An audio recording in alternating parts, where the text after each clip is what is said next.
Think of your nervous system as the queen bee, and the queen wants to protect their realm, your body, from injury. It'll do anything in its possible. The nervous system will do anything in its power to make sure that you don't get injured, even if that perceived threat isn't actually a threat. It could be trauma from a previous injury. Your body will remember every single thing that you do and make sure that it's protecting you from any threats that it's had happened to it before or potentially could happen in the future, especially threats of things that it doesn't know if it can actually handle it. Okay, so when you go to stretch an area, if your nervous system does not perceive that the position is stable, is safe, then it will resist the stretch, often contributing to why a lot of people struggle with trying to get anywhere with their stretching routines. It's frustrating. You can't release an area, and release is even like the bad word for it. We're not releasing anything, but we can't have one area go on stretch with the other side of it not feeling strong. So what might you be missing?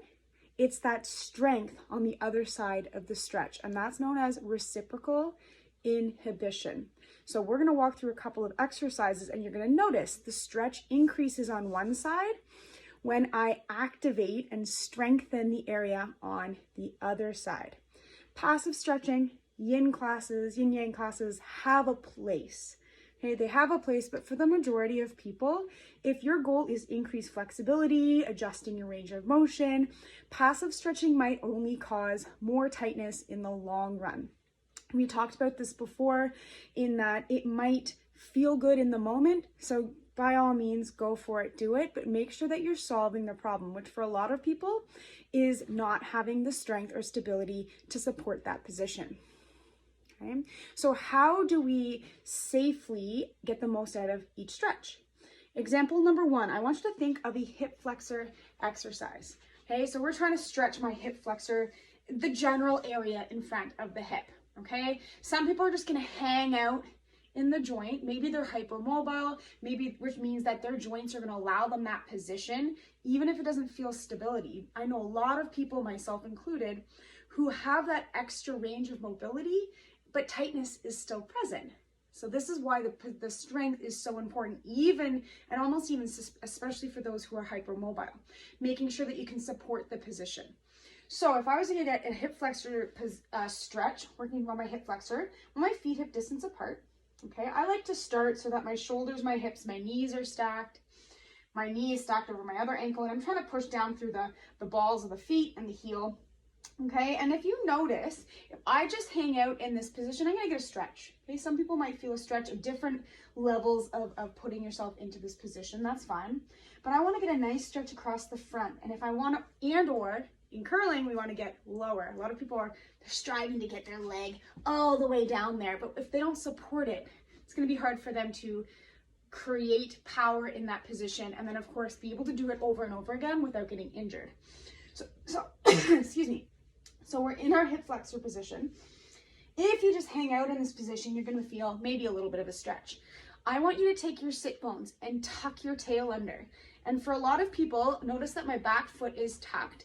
That allows me to find stability from the back side of the body, which tells my nervous system, okay, tells the queen bee up in my brain that, hey, glutes, hamstrings, they've got this position, so we can relax the muscles in the front. Okay, so if I were to hang out in this position and give my butt a clench and relax my butt, and give my butt a clench and relax my butt, I might notice when I squeezed my butt, when I activated the muscles in the back side of the body, the muscles in the front side were able to find a more stretch position. Okay, so this is a very simple add to your stretching routine. Whether you're doing split squats, using strength exercises to build more range of motion and increase your flexibility, that's almost the magic of it, using strength for flexibility. So if we were to do split squats, of course, if you've never done them before, don't feel like you have to try this. Hold on to something if you want to, but making sure the tail tucks, the ribs are down. I want to use this glute to help me on the way down. It's going to stabilize my hip, so I'm going to stretch in the front, and then I'm going to use both legs to come up. Okay, different pieces are working here. This isn't an IGTV about the split squat. But making sure that I'm using the back side to support the stretch that's happening on the front. Okay, so that's number one, position number one. Of course, that applies to curling, because if I were to go try to throw a rock and I'm sliding down the ice, if I'm not supporting this stretched position with muscles on the back in some way, like they don't have to be jacked up and squeezed, okay? If I'm not supporting them in some way, there's nothing happening back here. I'm setting myself up for potential hip, low back, knee injury. Okay? I'm sure there's a plenty groin injury because we're not making the nervous system feel stable. It's going to restrict your movement. It's going to restrict the power that you have coming out of the hack. And when it comes to injury over time, that poor positioning, that poor stability might cause some compensation patterns and might cause you to create a movement that over time could cause some pain. Okay, so that's number one. Number two, that's the front side of the body. Number two, we can work on the back side. And this is a common mistake, not necessarily mistake, common misuse of that forward fold position in yoga practice. Okay, so you might have been in a yoga practice where we come into forward fold, we come up halfway, and then they go back into their high plank, etc. Okay, notice that there's a huge amount of stretching emphasized on the hamstring in yoga.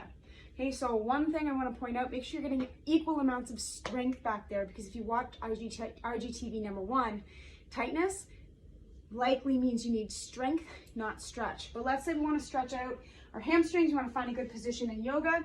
When we come up halfway, okay, we squeeze the legs together, adductors are active, so inner thigh muscles right up into my pelvis are helping. I'm going to get a little bend in my knees.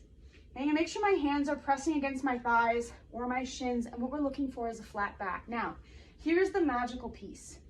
Okay, if my weight is centered over my foot or back into my heel, my body feels like it's falling backwards, so it's going to tighten this area that I want to stretch. Okay, I want to activate the muscles here to get that stretch in the hamstring. Okay, so what I'm going to do, the front two talons on the front of my feet, shift the body weight forward, turns these guys on, tells the brain it's in a safe position now, and it's going to allow me to release and relax the hamstrings. So in example one, when we were doing a hip flexor stretch, we made sure the back side of the body was active to get that stretch in the front side. In the forward fold half back yoga position, we made sure the quads were working so that the hamstrings could be put on to stretch.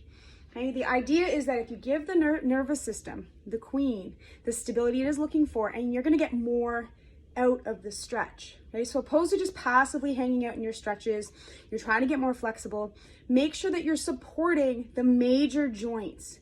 The major joints want to feel strong and stable, and they're not going to let you stretch an area unless they perceive that stability from somewhere. Okay, make the front feel strong to stretch the back. Make the back feel strong to stretch the front. Okay, so how can you know if you're stretching right? This is an important piece. We don't want to be stretching so hard that we feel resistance. Okay, we also don't want to be so passive that we're not feeling any stretch at all. So on a scale of 1 to 10, you're looking for a 5. Okay, it's not, dear mother of whatever the heck you believe in, my leg is gonna fall off, I'm stretching so hard. And it's also like, oh, I could do this for hours. We want that 5 right in the middle. So make sure you share this with a teammate that you know is struggling with their flexibility. Okay, you can use this information, this knowledge when you go to do a yoga class, when you go to stretch something, even when you're doing your strength routine.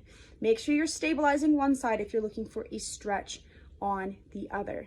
DM me the little queen hat if you want more information about my upcoming mobility and stability for curling classes.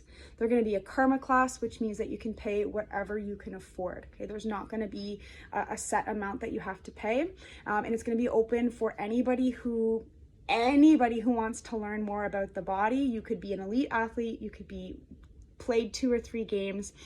It doesn't matter to me, and you also do not need to touch your toes.